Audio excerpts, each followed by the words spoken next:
Hi, this is Ville from Webville. Welcome to our first lesson in the series How to make a sharing economy website from scratch. In this lesson, we will cover how we will manage our project by using Trello.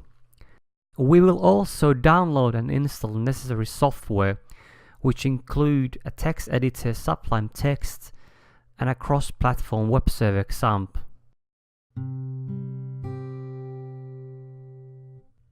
To get Trello, go to Trello.com and click the Sign Up button. You can either create a new account by filling the form or just log in with your Gmail account. When you have logged in, go to your boards. From there you can create a new board by clicking the Create New Board link. And here you can add the name of your board. Now I already have here a board called Sharing Economy Food Market Website, which I created for this project. If I go inside here, you can see these lists over here. And each of these lists have cards on it. And cards represent different tasks we have in our project. I can create a new task for this board by clicking this Add Another Card link.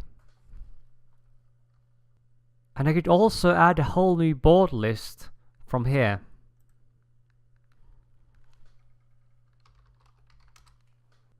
If we click the card, we can get more information or add more information to it, like checklists from here, images, and so on. So I have here 4 boards named Backlog, To Do, In Progress, and Done. I place things we need to get done to our backlog list, like we need to code a login system, we need to do navigation to our website, and so on. I now only have few cards here, but I will add more soon. Now when we plan our near future in this project, I will pick cards which are related to each other to the do list. So you can just drag it and place it to another list.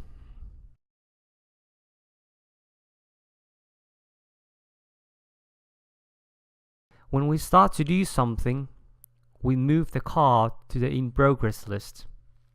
If the card has a checklist, you can click things done, and when the card is full done, you just drag it to the done list.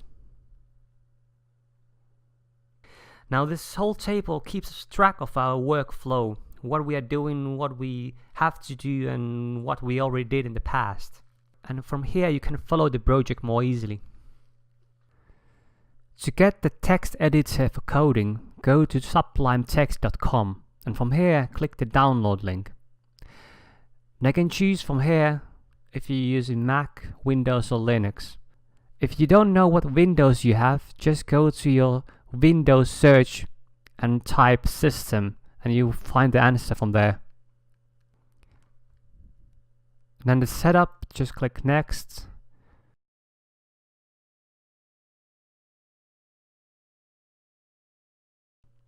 Now after the installation, when you open the Sublime Text, you should find something like this. If you have this view, you are good to go. We use XAMPP as a development tool to test our website on our computer without any access to internet. So with this we have a local host and database to test purposes. So we can also run PHP scripts using MySQL. To download XAMPP, go to apachefriends.org, and from here you can find download links for Windows, Linux and for Mac.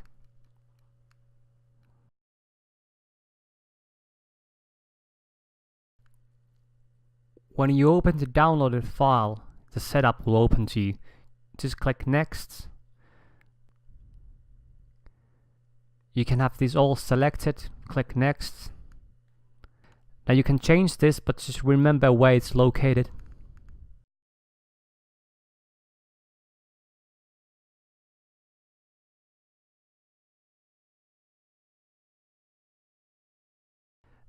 Now if the XAMPP doesn't work on your computer for some reason, you might want to try an older version of the software.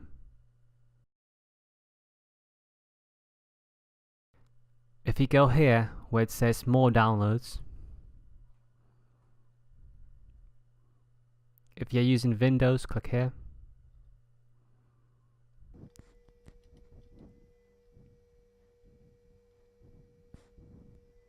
And you can try like 32-bit version of it. After installation, you will find the XAMPP from C folder. Open the XAMPP control from here.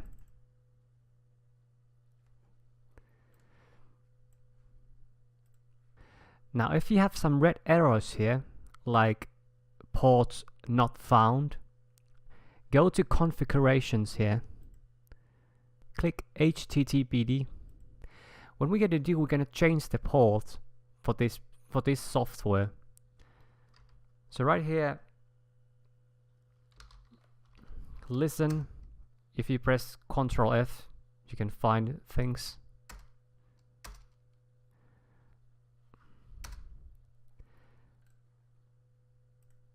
And you can put like 8080 this.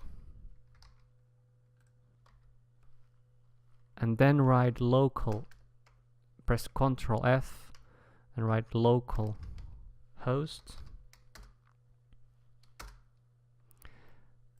And do the same to here. Ctrl S to save. Oh. Yep. Now go the SSL version of it. And to here, go to listen and change this port as well. Ctrl S to save. Now when you start this, you can see the port here and the SS port here. And MySQL starts also. So if you have green light to both, you're good to go. Okay guys, thank you for watching and see you next time.